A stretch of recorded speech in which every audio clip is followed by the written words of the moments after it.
ब्राह्मण समाज पढ़ा लिखा समाज है, जागरूक समाज है, ठीक है।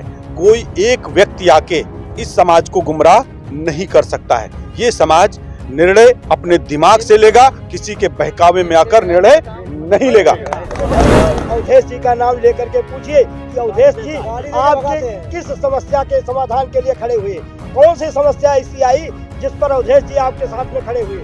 कोई ऐसा काम बता दें, अगर 10-20 गांव का 10-20-50 जगह का काम बता दें तो अब मैं कहता हूं कि उनका भी जीवन धन्य हो जाएगा और जनता धन्य हो जाएगी। जय श्री राम। कौन सी ऐसी सरकार थी जिसने आपको जो है आयुष्मान कार्ड दिया कि 5 लाख तक का जो गरीब आदमी आप इलाज के अभाव में दम तोड़ देता था।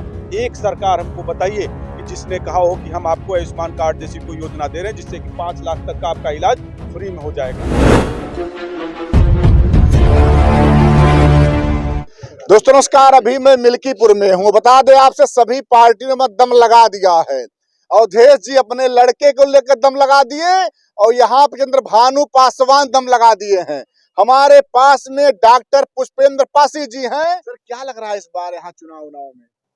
चुनाव क्या, एक तरफा चुनाव है। हम जो है मतलब एकदम क्लीन स्वीप कर देंगे। हमारे अलावा जो है किसी को वोट नहीं मिलना है। जनता ने कहा है कि हम जो अयोध्या में पिछली बार लोकसभा में गलती हुई है उस गलती को सुधारने जा रहे हैं। समाजवादी पार्टी बिल्कुल कहीं दूर तक टिकती नहीं है। हम लोग 1 लाख से ज्यादा मतों से जीतने वाले हैं। अवधेश पासी जी ने कहा कि ये पासवान जी जो चंद्रभानु जी बाहरी हैं, क्या कहिएगा इस पर? हाँ, बहुत अच्छी बात है। जब लोमड़ी को अंगूर नहीं मिले तो कहे खट्टे हैं, ठीक है। आप हमको ये आप एक चीज हमको बताइए, हम लगातार 6 महीने से यहाँ काम कर रहे हैं। हमको यहाँ पर चंद्रभानु जी लगातार 6 महीने से गली गली भटकते हुए मिले, हर जगह, हर गांव, हर गली में जा रहे हैं, जनसंपर्क कर रहे हैं। उनके पिताजी अलग जनसंपर्क कर रहे हैं, उनकी पत्नी अलग जनसंपर्क कर रही है, उनके चाचा अलग जनसंपर्क कर रहे हैं, उनके छोटे भाई अलग जनसंपर्क कर रहे हैं। आप बताइए, इन जो है 6 महीने क्या हमको लग रहा है, इधर अभी चुनाव का जो उनका टिकट घोषित हो गया उसके बाद भी एक दिन भी किसी ने उनको देखा हो तो हमको बताओ। कितने गांव का नाम पूछ लीजिएगा उनसे। अगर बता रहे हैं कि लोकल हैं तो आप बता दीजिएगा, 10 गांव का नाम बता दो। 10 गांव के नाम पूछ लीजिएगा और पूछ लीजिएगा कि 365 दिन होते हैं साल में, आप कितने दिन यहाँ मिल्कीपुर में रहते हैं, ये भी पूछ लीजिएगा। भ्रांति फैलाने के लिए जैसे पिछले चुनाव में भ्रांति फैलाई ना संविधान को लेकर, वैसे ही इसमें भ्रांति फैलाने के लिए सोचे कि चलो गुमराह कर दें। लेकिन यहाँ पर पूछिए, आप किसी से कोई गुमराह होने वाला है? आप पूछिए इनसे, पूछिए क्या हारी और बाहरी और भीतरी के उसमें आप लोग गुमराह होने वाले हैं? जय श्री राम। जय श्री राम। सब जानते हैं। कह रहे हैं कि जैसे ही चुनाव हारेंगे तुरंत यहाँ से भाग जाएंगे, फिर दिखाई नहीं पड़ेंगे। हम तो यहीं रहते हैं, कह रहे हैं अवधेश जी। हम फिर कह रहे हैं, आप जो है फिर से एक बार पूछ लीजिएगा, 365 दिनों में से कितने दिन वो यहाँ रहते हैं? कहते हैं हम यहाँ रहते हैं, लेकिन मैं 6 महीने से यहाँ लगातार काम कर रहा हूँ। पूरी विधानसभा के सभी मंडलों में मैं जाके जो है लोगों से मिल रहा हूँ। हमको हमारी ही पार्टी के जो प्रत्याशी हैं वही घूमते हुए दिखे थे। बाकी हमको कोई भी यहाँ पर दूसरी पार्टी का कोई प्रत्याशी कभी नजर नहीं आया। एक और बात चल रही है कि गोरखनाथ बाबा को टिकट ना मिलने से ब्राह्मणों में नाराजगी है। ऐसा कुछ नहीं है। ये गलत चीजें हैं। देखिए यहाँ पर अगर आपको ऐसा लगता है तो मैं आपको जो है यहाँ पर अभी इसका जो है सबूत दे देता हूँ। दादा अपना नाम बताइए, आप बताइए अपना नाम, आप बताइए। अखिलेश शुक्ला, रमेश तिवारी, बताइए जितने ब्राह्मण समाज से हैं एक बार हाथ उठा दीजिए। अब आप देख लीजिए। अब क्या आपको लगता है कि इस तरह की जो है गलतफहमी पैदा की जा सकती है? और एक चीज और है, माननीय गोरखनाथ जी कल माननीय मुख्यमंत्री जी की बैठक जब हमारे यहाँ सभा हुई है, जनसभा में साथ में थे, लगातार सभी लोग लगे हुए हैं। गोरखनाथ जी अपने समर्थकों से अपील कर रहे हैं, जाके वोट मांग रहे हैं। कहीं पर किसी तरीके का प्रत्याशियों को भारतीय जनता पार्टी में जो है किसी तरीके का कोई विवाद नहीं है, किसी तरह की कोई गलतफहमी नहीं है, ना जातिगत गलतफहमी है।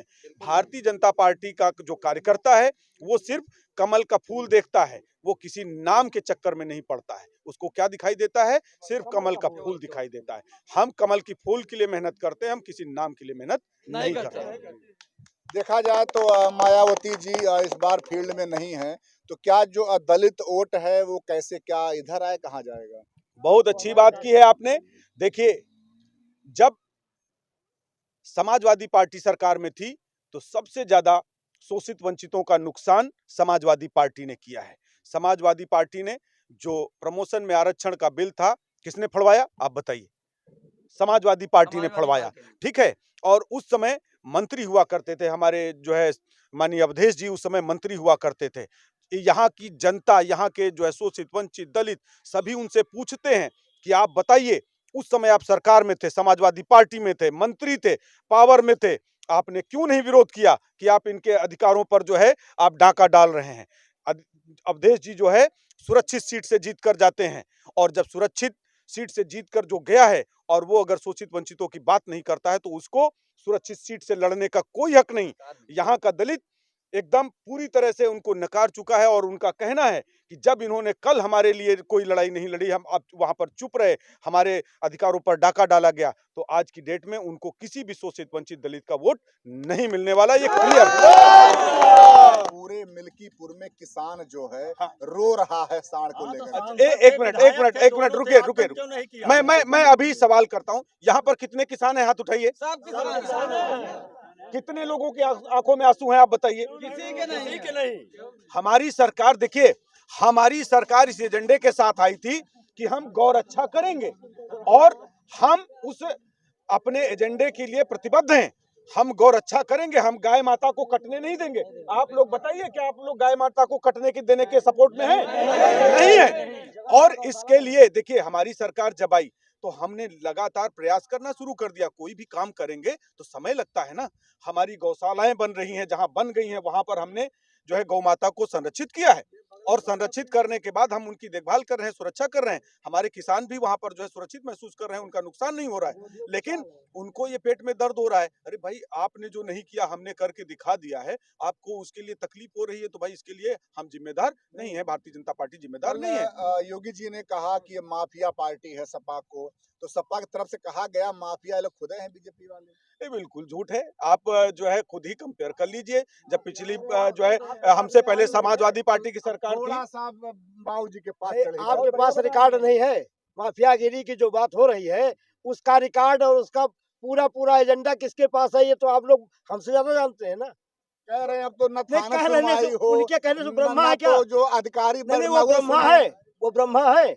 वो क्या कह रहे हैं? कह रहे हैं तो राजा है, ब्रह्मा थोड़ी ना है। तो वो राजा है तो राजा बने रहे। हमसे राजा क्या मतलब? हम प्रजा हैं, प्रजा में रहेंगे। हाँ, हम राजा थोड़े हैं, हम प्रजा में हैं, प्रजा में रहेंगे। 400 पार जो था उस बार नारा नहीं पाए, देखिए, हवाई निकाल देंगे। देखिए ऐसा है, अवधेश जी देखिए, कुछ मामले में उनको ऊपर वाले ने कुछ अभय वरदान दे रखा है, उसी का उनको लाभ मिल जाता है, इसीलिए वो अपने आप अपनी पीठ ठोक लेते हैं। एक बात बताएं, जनता में कहीं भी किसी भी गांव में आप चले जाइए, अवधेश जी का नाम लेकर के पूछिए कि अवधेश जी आपकी किस समस्या के समाधान के लिए खड़े हुए? कौन सी समस्या ऐसी आई जिस पर अवधेश जी आपके साथ में खड़े हुए? कोई ऐसा काम बता दें, अगर 10-20 गांव का, 10-20-50 जगह का काम बता दें, तो अब मैं कहता हूं कि उनका भी जीवन धन्य हो जाएगा और जनता तो धन्य हो ही जाएगी। समाजवादी पार्टी सरकार के समय में सबसे ज्यादा बाबा साहब की मूर्तियों को तोड़ा गया, ठीक है। और जो बहुत सारी योजनाएं इनके लिए चल रही थी, उन सबको जो है बंद जो है समाजवादी पार्टी की सरकार ने किया। इनके साथ मिलकर कांग्रेस की सरकार, जो कांग्रेस लड़ रही है, कांग्रेस ने भी जो है, आप अभी समय देख रहे होंगे बाबा साहब की फोटो लेकर ये लोग घूम रहे हैं।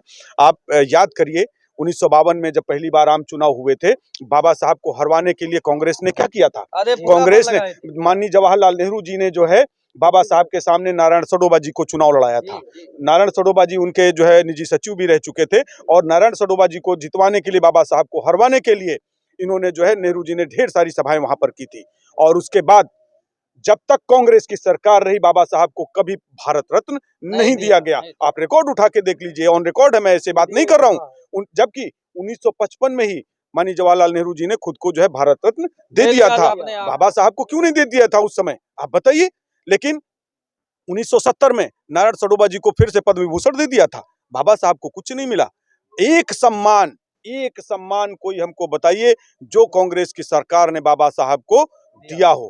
मैं मान लूंगा कि है हम गलत हैं। एक क्वेश्चन और लास्ट में है कि जैसा देखा जा रहा है कि पवन पांडे जी सपा की तरफ से हुंकार भर रहे हैं कि ब्राह्मण हमारे तरफ हैं, खब्बू तिवारी जी कहते हैं ब्राह्मण हमारे तरफ हैं। ब्राह्मण समाज पढ़ा लिखा समाज है, जागरूक समाज है, ठीक है।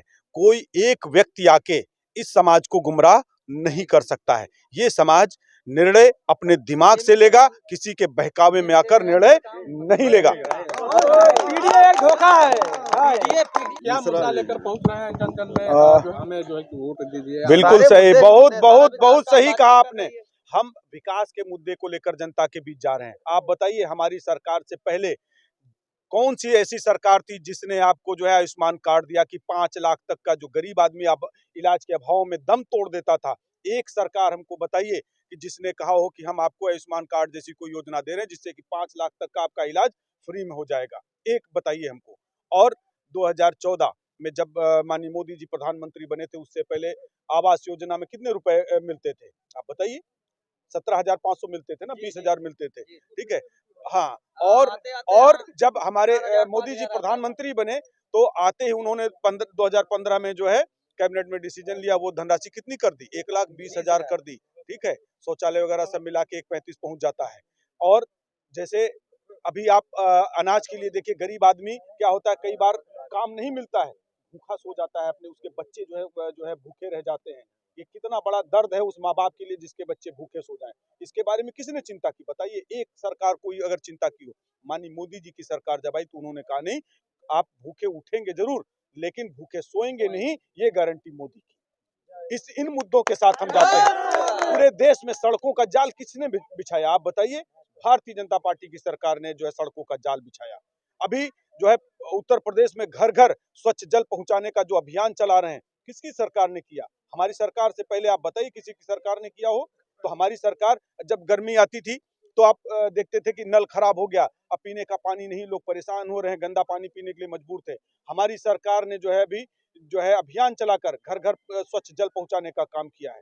हम इन अपने विकास के कार्यों के साथ जन जन के पास जा रहे हैं। अभी हमारी बात हो रही थी हमारे बूथ अध्यक्षों से, पन्ना प्रमुखों से। हमने कहा है आप जाइए, लोगों से अपील करिए, आप बताइए कि हमारी सरकार ने वो काम किए हैं जो पिछली किसी सरकार ने नहीं किए हैं।